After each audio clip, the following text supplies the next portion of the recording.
The Middle East and Africa is seeing a rapidly changing digital payment landscape, and many of these payments are facilitated by Network International. We're joined by its group CEO, Mr. Nandan Mer. Thanks so much for being with us today, sir. Now, tell us about the payments landscape in this region. How far along are we in the shift away from cash and towards becoming a completely cashless society? Good afternoon, Ramya. Thank you for having me on your show. Great question. We are in the middle of this secular shift from cash to electronic payments, and Network is pleased to be an ecosystem provider and facilitate this shift. As you rightly said, it's happening at a rapid pace, and today roughly about 25% of all consumer payments are made electronically in the region, with the UAE being at the top end of from a percentage standpoint, and then of course in some African markets, cash is still 95% of all consumer payments. But that shift has accelerated in part because of COVID, but also in part because of the changing consumer habits, which, as you know, even pre-COVID, there was a shift taking place. So where does the UAE stand as the top digital payment user? So industry data has been difficult to put together because there are so many industry participants and there is no single reporting repository. But I would say our best guess is that roughly 40 to 45% of consumer payments in the UAE are now facilitated electronically versus paid versus cash. So 50 to 55% of payments are still being made in cash. That's actually surprising. And what is the time frame for the GCC, let's say, to become completely cashless? Well, if you just do the math, I would say that the growth in electronic payments is roughly in the mid-teens, somewhere in the 16 to 18% range in terms of a shift, on an annualized basis. Now, beyond a certain point, that shift will slow down. But if I was if I was to purely based on the numbers and a little bit of guesswork, I would say we're probably about 8 to 10 years away from, the UAE especially being at the vanguard and being in pole position in the secular shift will probably be dominated by electronic payments. In the 80-20 rule, roughly 75-80% of payments should be electronically originated in the next 8 to 10 years. Okay, and what would you say the value of the digital payments industry in the Middle East and Africa region is, and what is Network's share of this industry? So we're in the business of enabling electronic payments currently in 3 markets, in the UAE, in Jordan, and in Egypt, coming soon to the Kingdom of Saudi Arabia, and through our acquisition of DPO in South Africa and 19 other African markets.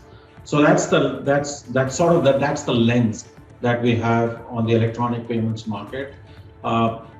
The total consumer spend in the region is roughly in the $3 to $4 trillion range, and as I said earlier, on an aggregate basis, that's roughly about, I'm going to say, high single digits for the entire region. So that's $300 to $400 billion of electronic payments being made in the region. So it is a pretty sizable number. A sizable share. Now Network is listed on the London Stock Exchange, and you have a medium-term revenue outlook now forecast to be about 20% plus annually. I mean, how did you arrive at this forecast, and from where will this growth come exactly? Yeah, and as I mentioned earlier, the region is, the electronic payment secular shift is in the mid-teens. So effectively, rising tide lifts all boats. We're the leading electronic payments facilitator in the region. So it'll certainly lift our boat, and we expect a mid-teen increase on a secular basis. And the rest of the increase will come from our competitiveness, our ability to compete and win in the market. But which industries are people using digital payments for the most? Sure, I would say by nature of the consumer segment, the discretionary spend, I guess category, if you can call it that. So these would be luxury products, and other discretionary spend tend to have a higher proportion of electronic payments. So let's take the travel industry as an example. That's largely a discretionary spend, airlines, hotels. And that's where you see a higher proportion of electronic payments. You see a lower proportion in electronic payments in the daily spend categories. But that's where the secular shift is the fastest. And that gives us confidence that the electronic payment industry will continue to grow at a mid-teen range. Okay, and what is your take on crypto payments? And does Network have plans to become crypto compatible at any point in the near future? Sure. So, crypto is increasingly important store of value. There's no doubt about that.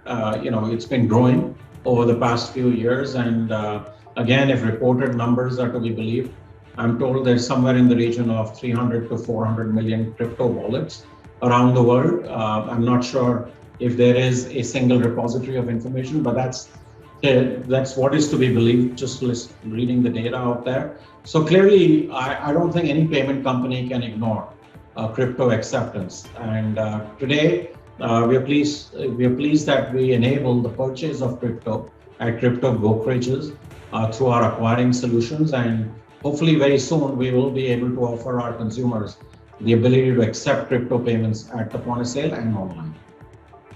Interesting. Now, Network facilitates buy now, pay later transactions.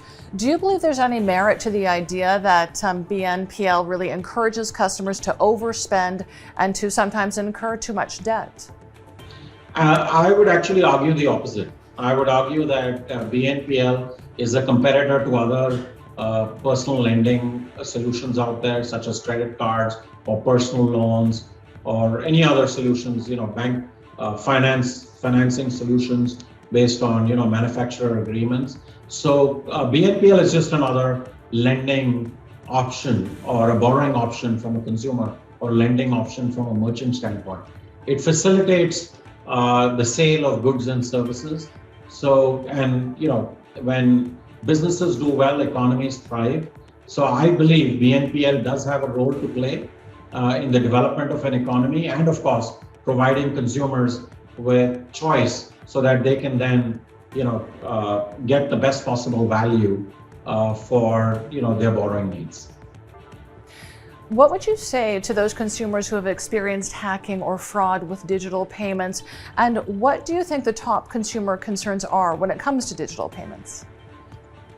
Yeah, I'm not sure where that perception comes from because frankly, fees range from fraction of a percentage point to a very low percentage point. So clearly, fees is a proportion of the profit margin of a retailer in selling those goods or services.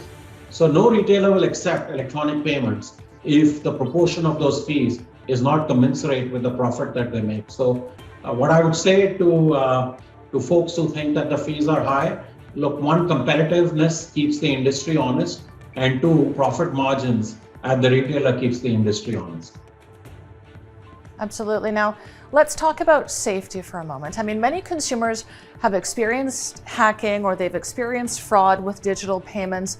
Why do you think consumers are concerned about the safety of their digital payments, and what are their main concerns when it comes to digital payments?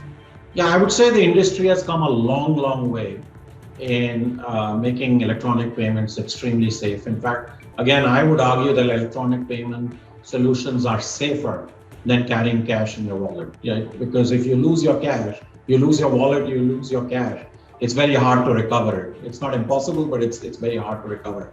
With an electronic payment tool in your wallet, i.e. a physical piece of plastic or a credential on a phone, if something happens to the phone or something happens to the wallet, you can always call up the issuing entity and get a replacement. Now, most issuing entities also provide fraud protection and credit protection in the case of a loss of the payment credential. So I would argue it's actually safer than cash. But again, I'm just one voice. Well, you're a very credible voice. Thanks so much for joining us, Network International's Group CEO, Mr. Nandan Mer. Thank you so much for having me on the show. Take care.